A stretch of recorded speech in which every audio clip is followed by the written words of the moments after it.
I would vote for Shai. I have a vote. Jokic would probably be number 2. It's a battle for number 3 between Anthony Edwards and Jalen Brunson. God, hold on. You left Luka out? Bruh, what is this guy on? In case you didn't know, Stephen A. Smith, or Stephen Anthony Smith, has many titles. These being a television personality, a sports radio host, a sports journalist, and an NBA analyst. He also has a vote for the NBA MVP award. So you would assume a guy like this would have astronomical knowledge for the game of basketball. But he might as well become a comedian as well if he wants to leave Luka outside of his top 3 for MVP voting. Now, I'm not here to make an NBA MVP video. I think everyone already has their opinion. I don't think I'll be able to change it.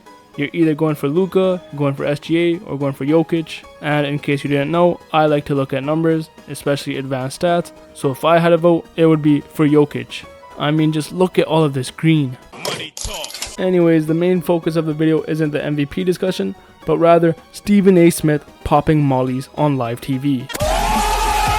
If we were to compare Anthony Edwards and Jalen Brunson to these 3 MVP frontrunners, we could see that although they had a great season, these guys are just not on the same level as these 3 players. And in case you didn't know, Stephen A. Smith is a Knicks fan, so he might be biased toward the Knicks because he's finally seeing them win something, but even then, it is not comparable to what Luka has done for the Mavericks. Now, we don't know if this was actually Stephen A's MVP voting or he's just doing it for the cameras. But if this guy honestly votes the way he said he will, he honestly needs to be removed from the MVP voting. And I mean, if it's an extra spot, and if Adam Silver is offering, I'll gladly take it. We could end the video here, but Stephen A. Smith went back for more, and he cooked up this atrocity. Oh, brother.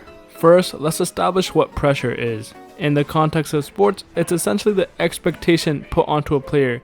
This could come from the media, the fans, themselves, the coaches, the other players, etc. Normally, this is dictated by a player's skill level or talent level and performance through the past couple of seasons. And in this context, we're looking at pressure for a championship, so as well as a team performance during this season. It also takes into consideration the stage of the career of the player, right? You expect players to win in their primes, which is oftentimes in basketball, a player's late 20s or early 30s. So with that brief explanation, let's go and break down Stephen A's amazing list. LeBron is pretty much already established as a Mount Rushmore player. As long as you're not a LeBron hater, you would agree with that. A ring here would just add to the GOAT debate, but let's be honest here. If LeBron is already your GOAT, this would not change anything. And if MJ is your GOAT, even if LeBron were to win another one, your main argument would still be that MJ is 6-0 in the finals. So ultimately, a ring here for LeBron wouldn't change anything. So realistically, there isn't any pressure on LeBron to win a championship this season. Curry, for most people, is already a top 10, maybe top 12 player of all time. Obviously, another ring would boost this. He would then be considered a top 10 player for those who don't have him already in the top 10. And you could make the argument that he would enter the territory of being a top 5 player of all time. It would also open up the conversation that Curry was better than LeBron, since in the same era, Curry won more rings. But given the super team context, I think most people would still consider LeBron to be the greater player. And if Curry were to win with this team, it would definitely be his greatest accomplishment ever. But they already lost, and there's no point getting into what ifs. So essentially, he had even less pressure than LeBron to win, considering his team was much worse than what the Lakers were to end the season. Anthony Edwards, this is the dumbest one on the list. This guy is only 22, and he isn't even close to his prime yet, honestly. He's yet to make it past the first round, so I don't know why he's expected to win a championship. And I know, the conversation is, oh, he's the next face of the NBA, but LeBron and MJ, who are also considered face of the NBA at one point, didn't win their first championship until around age 27. So really the only pressure here is, can he lead Minnesota to a decent playoff run? Tatum, finally Stephen A is right. The Celtics have been the best team in the league.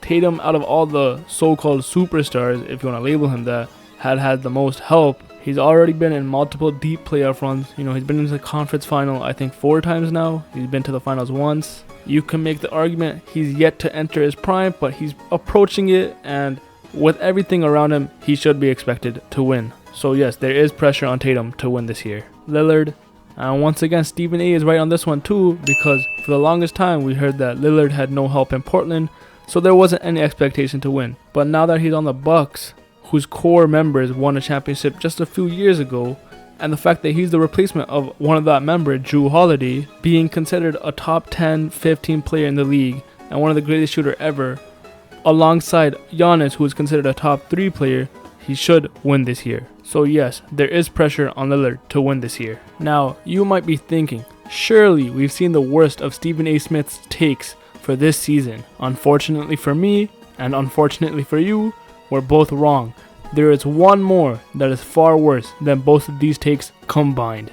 Goku or Vegeta from Dragon Ball, I'm going with Goku.